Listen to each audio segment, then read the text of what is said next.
I had a really great question about whether or not there was such a thing as too concentrated alcohol or too much alcohol content in order to make a tincture. And the simple answer of that is no. For the most part, I only use 80 proof to do about 95% of my tinctures because that's really all that's required. That's going to be 40% alcohol. You really don't want a tincture to be any stronger than that. The reason why is because the real way to use a tincture is to put it under your tongue and around your gums. And if you've never had really strong alcohol, if you have 151 proof, which is 75.5%, that's really strong and it's going to burn really bad.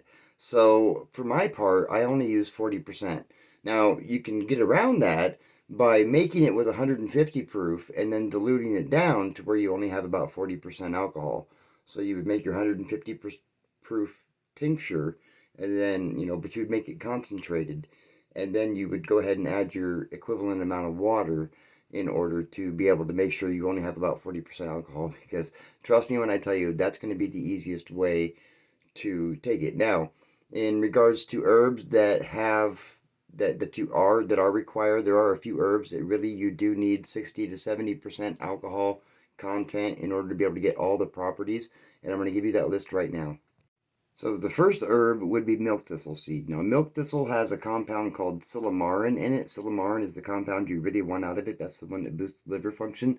So you want 60 to 70% alcohol. So a 151 would be used in this case. All the herbs that I mentioned here are going to be 151. You're going to have turmeric, which has curcumin.